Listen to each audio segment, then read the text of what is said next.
আমি ডিভোর্স চাই। আমি ওর মতো ছেলের সাথে সংসার করবো না। ওর সাথে সংসার করতে হলে না আমার মরে যেতে হবে, কারণ আমার নিঃশ্বাস বন্ধ হয়ে আসে।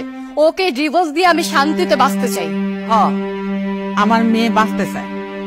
এই পোলা সংসার কইরা যদি ওরে শিকলবন্দি হয়ে থাকতে হয় তাহলে তো ওর সংসার করা যাবে না। মা একদম ঠিকই বলছে, ওর মতো ছেলের সাথে না সংসার করা যায় না। আমি আমার বাবা মার কাছে সবসময় স্বাধীনতা পাইছি, কিন্তু ওকে ওকে যেদিন থেকে বিয়ে করে এই বাড়িতে আসছে আমার স্বাধীনতা নষ্ট হয়ে গেছে। ওর কথায় উঠতে হয়, ওর কথায় বসতে হয়। আমি এরকম জেলখানা নামক সংসারে থাকতে পারবো না। আমার মেয়ের আমরা রাজরানীর মতন করে বড় করছি, আর আমার সেই মেয়ে ওর সংসারে আইসা চাকরানির মতন থাকবে, এটা কোনোদিনও সম্ভব না।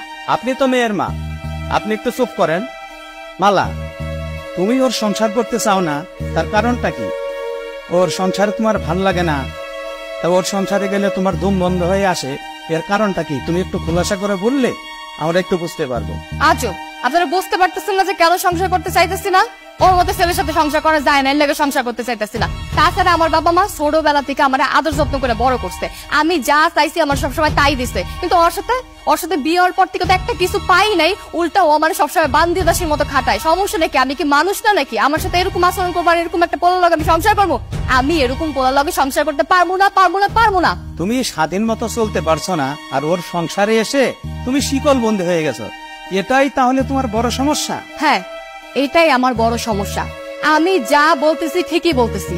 আজকের পর থেকে যদি ও আমার কথায় উঠে বসে, আমার কথা মতো যদি চলে, তাহলে আমি ওর সাথে সংসার করবো। ও যদি আমাকে স্বাধীনতা দেয় তাহলে, আর যদি না দেয় তাহলে ওর সাথে আমি সংসার করবো না। তোমার সাথে আর আমি কথা বাড়াতে চাই না, কারণ তোমার জ্ঞান বুদ্ধির অনেক অভাব। কি কাশেম ভাই, আপনার মেয়ে ডিভোর্স চায়, আপনার স্ত্রী সে আপনার মেয়ের পক্ষেই কথা বলে, তাহলে আপনিও কিছু আপনার মেয়ের পক্ষে বলেন, আমরা সবাই শুনি।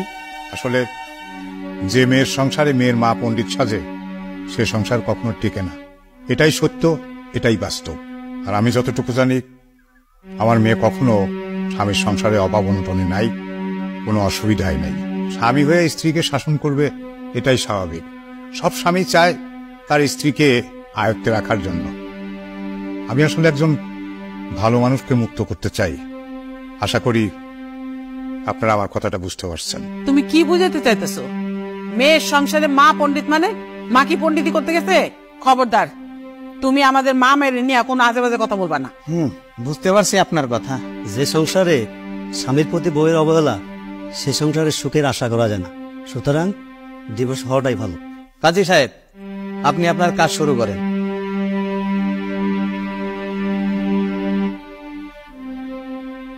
এক মিনিট মাতবর সাহেব, ডিভোর্স হওয়ার আগে আমি কিছু কথা বলতে চাই।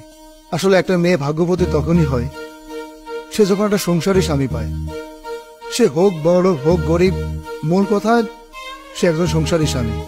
আমার স্ত্রী আমার সংসারে আসার পর সে শিকল বন্দী হয়ে গেছে। আমার সংসারে তার কোনো স্বাধীনতা নেই। আসলে সেই স্বাধীনতা বলতে কি বোঝাচ্ছে আমি জানি না, তবে আমার সাধ্য অনুযায়ী আমার স্ত্রীকে খাওয়ানোর পরে আমি কোনো কিছুতে কমতি রাখিনি। আমার যতটুকু সাধ্য আছে সেই সাধ্য অনুযায়ী আমি আমার স্ত্রীকে সবসময় ভালো রাখার চেষ্টা করছি। আমার সংসারে কি এমন কাজ আছে?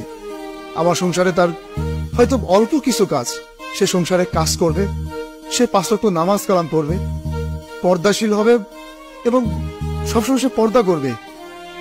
আর এটাই যদি তার কাছে বোঝা মনে হয়, এটাই যদি তার কাছে একটা জেলখানা মনে হয়, শিকল বন্দি মনে হয়, তাহলে সে যেহেতু আমার কাছে ডিভোর্স আসছে, আপনারা ডিভোর্সের ব্যবস্থা করেন, এতে আমার কোনো আপত্তি নেই। আচ্ছা কাজী সাহেব, তাহলে ডিভোর্সের ব্যবস্থা করেই ফেলেন।